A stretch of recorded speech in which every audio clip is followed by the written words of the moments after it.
na hasa wana Dar es Salaam kuendelea kwa kitu kimoja. Maelekezo pia katika ziara kadhaa zilizofanywa na Waziri Mkuu wa Jamhuri ya Muungano wa Tanzania yamekuwa pia ni kuhakikisha tunaendelea kukarabati miundombinu yote iliyoharibiwa, na pale ambapo huduma zilikuwa zimesimama, huduma hizo kuendelea sasa rasmi ili kuendelea kuhudumia Watanzania kama vile mabasi ya mwendokasi na huduma zinginezo. Nayo furaha pia kuambia kuwa miundombinu baadhi ikiwemo miundombinu ya mabasi yaendayo kwa kasi, tayari timu ya wataalamu imekushaanza na ukarabati wa miundombinu hiyo, na muda sio mrefu mabasi yote yatarejea barabarani ili wana Dar es Salaam wenzetu waweze kuendelea kupata huduma iliyokusudiwa. Pamoja na hilo pia mkoa wetu wa Dar es Salaam unaendelea na masuala ya kujizatiti katika masuala ya kulinda mji huu katika masuala ya kiusalama. Kwa mtakapoona huko uraiani kuna vyombo vya dola, tutoe ushirikiano kwa pale ambapo tunadhani kunaweza kuwa kuna makundi ya watu katika mji wetu ambayo hayana ama hayaeleweki vizuri, basi tutoe taarifa kwa vyombo vya dola, tutoe taarifa kwa serikali zetu za mitaa, ili hatua kali kutokana na mkoa wetu kuendelea kurejea katika hali yake ya amani. Nayo furaha pia kuwaambia kuwa Mheshimiwa Rais wa Jamhuri ya Muungano wa Tanzania Dr. Samia Suluhu Hassan atazungumza na wazee wa Dar es Salaam kesho tarehe 2 Disemba 2025 katika ukumbi wa kimataifa wa mikutano wa Julius Nyerere kuanzia saa 5 asubuhi na kuendelea. Mheshimiwa Rais katika kuzungumza na wazee wa mkoa wa Dar es Salaam atatumia pia nafasi hiyo kuhutubia taifa. Nitoe rai kwa wana Dar es Salaam na kwa Watanzania wote kumsikiliza Mheshimiwa Rais atakapokuwa akizungumza na wazee wa mkoa wa Dar es Salaam.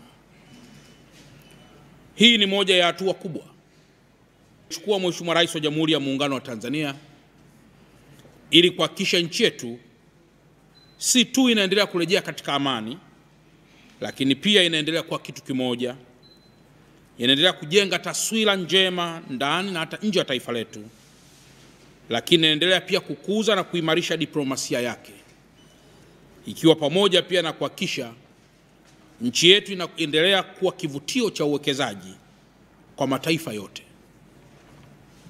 Aidha, Mheshimiwa Rais katika kuhutubia huko ataambatana pia na wageni wengine wengi, wakiwepo viongozi wa serikali pamoja na viongozi wasio watumishi wa umma ambao watakuwa pia na mchango mkubwa katika mkutano huo. Ndugu waandishi wa habari, mkutano huu mkubwa ambao Mheshimiwa Rais atahutubia wazee ama atahutubia taifa kupitia wazee katika ukumbi wa Julius Nyerere International Convention Center ni mkutano muafaka unaorejesha matumaini na kuendelea kuponya pale ambapo Watanzania waliumia. Niendelee tena kutoa rai kwamba kwa wale wote walioalikwa katika mkutano huo kufika mapema kwa mujibu wa ratiba walionayo, ili Mheshimiwa Rais anapofika ukumbini saa 5 mkutano huo uweze kuanza mara moja. Baada ya kusema haya, niendelee tena kuwaasa wenzangu wa Dar es Salaam kuwa Dar es Salaam bado tuna dhamana kubwa ya kuendelea kulinda amani ya mkoa wetu, na kutokana na umuhimu wa mkoa huu, tutakapoendelea kuharibu mkoa wetu tutahatarisha si tu amani ya mkoa wa Dar es Salaam, lakini pamoja na kusitisha baadhi ya huduma kwenda kwenye mikoa mingine au kutoka kwenye mikoa mingine kuingia ndani ya mkoa wetu. Niendelee tena kuwasihi kwamba sasa ni muda wa kujenga taifa letu pamoja.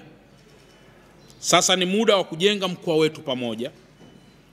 Sasa ni muda wa kulumbana kwa hoja na si kulumbana kwa kuharibu miundombinu au la kwa kufanya fujo zinazoweza kuzikapelekea maumivu na pengine hata kukatisha maisha ya wenzetu. Dar es Salaam tunaendelea kuita kuwa ni kitovu cha amani. Dar es Salaam tunaendelea kuita kuwa ni kitovu cha umoja. Dar es Salaam tunaendelea kuita kuwa ni kitovu cha kiuchumi. Dar es Salaam tunaendelea kuita kuwa ni kitovu cha kidiplomasia na uhusiano wa kimataifa.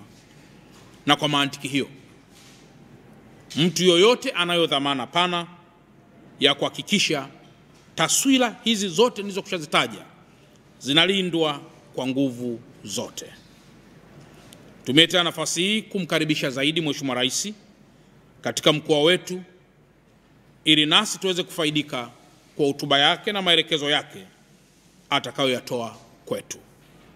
Baada ya kusema haya, niendelee kuwashukuru sana ndugu waandishi wa habari wote, na enendeni mkawe mabalozi sahihi wa kueneza ujumbe huu ili Mtanzania na mwana Dar es Salaam yoyote aweze kupata ujumbe uliotolewa leo katika ofisi ya mkuu wa mkoa wa Dar es Salaam muda huu. Nawashukuru sana na asanteni sana kwa kunisikiliza.